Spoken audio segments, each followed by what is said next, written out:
کراچی میں گلشن اقبال میں 3 خواتین کا قتل، باپ بیٹے نے خواتین کو قتل کرنے کا اعتراف کر لیا۔ پولیس کے مطابق گھر میں سب نے خودکشی کا پلان بنایا۔ ملزم اقبال کے مطابق معاشی حالات انتہائی خراب تھے۔ اسی پر بات کریں گے، نوید کمال ہمارے نمائندہ میں جوائن کر چکے ہیں۔ نوید، صبح سے ہی سماج سٹوری پر اس خبر پر مسلسل فالو اپ لے رہا ہے اور اس اعتراف کے بعد یہ جو کیس ہے بہت واضح ہے، تفصیل سے بتائیے گا کیا اعترافی بیان ہے؟ جی بالکل، ایک یہ معمہ تھا جو حل نہیں ہو رہا تھا۔ خواتین کی لاشیں ملی، ایک شخص بیہوشی کی حالت میں تھا۔ پولیس نے اس پہ کام کیا اور پرائم سسپیکٹ تھا اقبال، جو گھر کا سرپرست بھی ہے۔ اقبال نے جو اعتراف جرم کر لیا ہے، اس کا بیٹا شریک جرم تھا۔ یہ معاشی حالات کی وجہ سے ان کا یہ کہنا ہے کہ سخت پریشان تھے، جس کی وجہ سے تمام جو اہل خانہ نے خودکشی کا پلان بنایا۔ اسی میں جو ہے سب نے جب خودکشی کا پلان بنایا تو پہلے ایک خاتون کو خوابہ اور گولیاں دی گئیں، اس کے بعد دوسری خاتون کو، اور اس کے بعد تیسری کو جب ان کی موت ہو گئی تو یاسین نے بھی نشاور گولیاں استعمال کی۔ آخر میں اقبال نے خود گولیاں نہیں لی۔ اقبال کی جیب سے جو خط ملا تھا وہ جنازوں اور تدفین کے متعلق تھا، جو اس نے اپنے ایک رشتہ دار کو دکھا تھا۔ خط میں میتیں اور رشتہ داروں کو نہ دینے کی وصیت بھی کی تھی، جبکہ دوسرا خط جائیداد سے متعلق تھا۔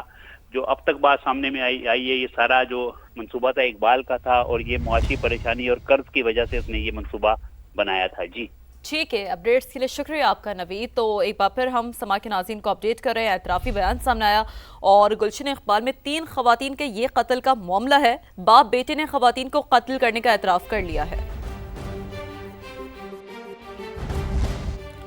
این سی سی آئی کرپشن سکینڈل میں اہم پیش رفت ہوئی ہے۔ گرفتار سب انسپیکٹر سارب نے کچا چٹھا کھول دیا ہے۔ این سی سی آئی ذرائع کے مطابق کال سینٹر سے بھتہ لینے کا اعتراف، پیسے جمع کر کے افسران تک پہنچائے۔ سب انسپیکٹر سارب نے 15 لاکھ روپے کی ریکوری بھی کرا دی۔ فرار افسران کی گرفتاری کے لیے متعلقہ ڈی پی اوز کو خط ارسال، تمام ملزمان کے بیرون ملک جائیدادوں کی تفصیلات منگوانے کا فیصلہ کیا گیا ہے۔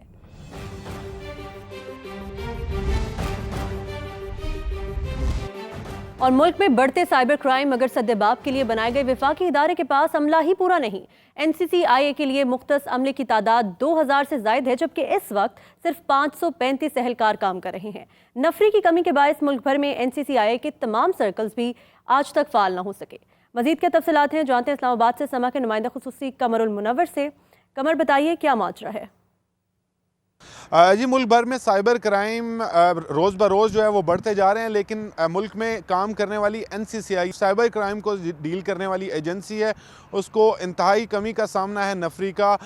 جب یہ ایجنسی بنائی گئی تھی، یہ کہا گیا تھا کہ 2353 لوگوں کو اس میں بھرتی کیا جائے گا جو صرف سائبر کرائم کی چیزوں کو ڈیل کریں گے، لیکن ابھی تک صرف 535 اہلکار جو ہیں وہ این سی سی آئی اے کے پاس موجود ہیں جو سائبر کرائم کو ڈیل کریں۔ اسی وجہ سے اب ایک وزارت داخلہ میں جو رپورٹ جمع کرائی گئی، اس میں یہ بتایا گیا ہے کہ 50,000 سے زائد کیس ایسے ہیں جو ابھی تک پینڈنگ ہے۔ 64 سرکلز جو ہے وہ پورے ملک میں قائم کیے جانے تھے، لیکن ان میں سے صرف 15 سرکل جو ہیں ان کو فعال کیا جا سکا ہے، وہ بھی صرف بڑے شہروں میں ان سرکلز کو جو ہے وہ فعال کیا جا سکا ہے۔ سائبر کرائم سے ریلیٹڈ جتنے بھی کرائمز ہیں ان کی تعداد میں دن بدن اضافہ ہوتا جا رہا ہے، لیکن جو کمپلائنس ہے یا جو کمپلینٹس ہیں ان کو نمٹانے کے لیے نفری انتہائی کم ہے، جس کی وجہ سے سائبر کرائم کے جو کیسز ہیں، جو پینڈنگ کیسز ہیں، ان میں دن بدن اضافہ ہوتا جا رہا ہے۔ جی اسپیکر قومی اسمبلی کی اپوزیشن کو ایک بار پھر مذاکرات کا راستہ اپنانے کی تجویز، کہا مذاکرات کے دروازے کھلے ہیں مگر افواج پاکستان عدلیہ اور پاکستان مخالف چیزیں برداشت نہیں۔ جو 4 قدم آگے بڑھائے تھے 40 قدم پیچھے چلا گیا ہوں۔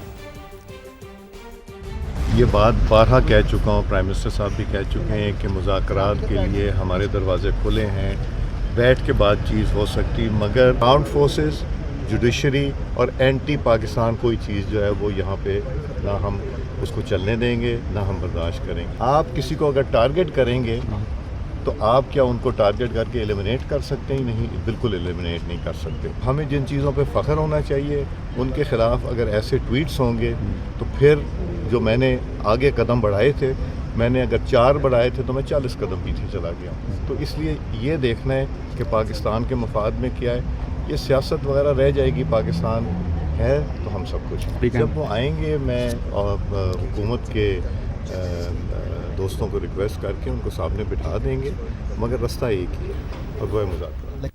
تحریک انصاف مائنس ہو گئی تو یہ لوگ بھی نہیں رہیں گے. حکومت پی ٹی آئی پر پابندی لگانا چاہتی ہے. اگر یہی صورتحال برقرار رہی تو حالات ایک ماہ میں بے قابو ہو جائیں گے. بیرسٹر گوہر کی وارننگ. کہا آؤٹ آف دی وے کچھ گزارشات کی ہیں جو ابھی نہیں بتا سکتا. اینٹ کا جواب پتھر سے دینے کی روش ترک کرنا ہوگی. کاروباری دنیا نہیں ہے. 2 میں سے 1 مائنس کرو تو 1 رہ جائے گا. ہم مائنس ہو گئے تو یہ بھی نہیں رہے. کل دیکھو ایک ریزولوشن پاس ہوئی ہے پروونشل اسمبلی میں. آپ اس مرتبہ فیڈریٹنگ یونٹ کو ایک دوسرے کے خلاف اٹھ کھڑا کر رہے ہو. آپ پی ٹی آئی پہ کیا بین لگانے جا رہے ہو؟ بٹ انف حالات کو نارملائز کرنے کے لیے کچھ سٹیپ لینے ضروری ہے. ہمارے طرف سے تو جو ہو سکتا ہے ہم کرنے کو تیار ہیں. بڑا فیصلہ کر سکتے ہیں سر. یہ ملک متعامل نہیں ہو سکتا. ٹٹ فار ٹیٹ ہوگا. آپ مجھے تپڑ ماریں گے, میں آپ کو تپڑ ماریں. تو ان کا جواب پتھر سے دینے والا روش ختم کریں. یہ سیاست ہے. سیاست میں دشمنی نہیں ہوتی, نفرت نہیں لوگ کو لے کے جاتے ہیں, بہتری کی طرف لوگ لے کے جاتے ہیں. بڑا دل رب تالی دونوں ہاتھوں سے بجتی ہے. ہم بھی کہہ رہے ہیں لیکن جو ہیلنگ ٹچ دینے والے ہیں, جو طاقتور لوگ ہیں, جو حکومتی لوگ ہیں, وہ کچھ کر سکتے ہیں. میں آج بھی ان سے ریکویسٹ کروں گا ایکسٹراڈنری سرکمسٹانسز ایسے اسٹیپ لے لیں جس سے کول ڈاؤن ہو جائے. اگر آپ خان کو کسی اور جگہ لے کے جاتے ہیں پھر کیا ہوگا؟ اس سے حالات ٹھیک ہو جائیں. آپ کو براہ راست یہ چلیں گے. وفاق کے وزیر مملکت اون چودھری اس وقت پریس کانفرنس کر رہے ہیں. ایک فیصلہ ہوا کہ سیاست نہیں ریاست کو بچایا جائے, تو سب نے مل کے یہ فیصلہ کیا, تمام جماعتوں نے, کہ اس یہ ریاست ہے تو ہم ہیں. اور ہم نے یہ فیصلہ کیا اور اللہ نے اس میں برکت ڈالی.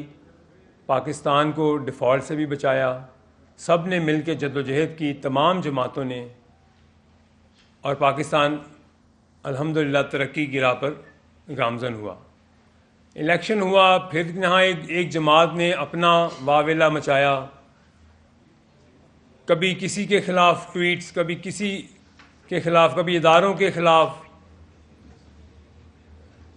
یہ سب کچھ کیوں ہو رہا ہے اور یہ کس کے کہنے پہ ہو رہا ہے؟ میں آخر میں کچھ سوالات رکھوں گا تاکہ میں اپنے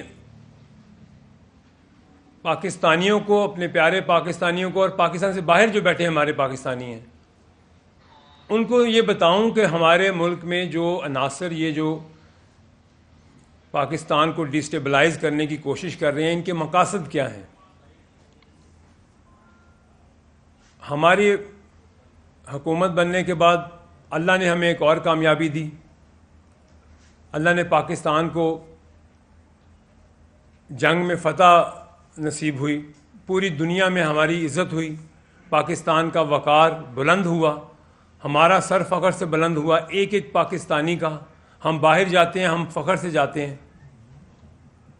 پاکستان کو جو عزت آج مل رہی ہے, پاکستان کو کئی دہائیوں سے ایسا نہیں محسوس ہوتا تھا جو آج ہمیں محسوس ہوتا ہے جب ہم باہر جاتے ہیں. یہ کیوں ہوا؟ یہ ایک اچھی نیت کے ساتھ پاکستان کی خدمت کرنے کے بعد ہمیں حاصل ہوا.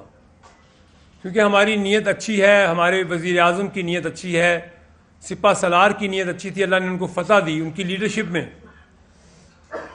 اور میں خراج تحسین پیش کرتا ہوں فیلڈ مارشل سید عاصم منیر صاحب کو, افواج پاکستان کو, ایئر چیف صاحب کو, نیول چیف صاحب کو, جنہوں نے ہمارے سر فخر سے بلند کیے. ہمیں دنیا میں ایک پہچان دی. دنیا آج ہمیں عزت کی نگاہ سے دیکھتی ہے. اور اس کے ساتھ ساتھ ایک اور جا رہی تھی. آپ بھائی, آپ میڈیا کے دوست جو ایسا بیانیہ بنا رہے تھے, جو میں بالکل کہتا ہوں کہ میں آپ کو بھی خراج تحسین پیش کرتا ہوں.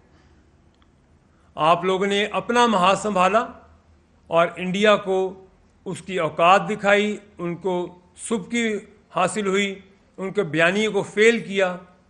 اور ایک اور مرد مجاہد جنہوں نے اس جنگ میں دن رات محنت کی, D G I S P R صاحب نے, انہوں نے ان کے خلاف ایک محاذ کھڑا کیا ہوا. ایسی ٹویٹس ہم دیکھ رہے ہیں.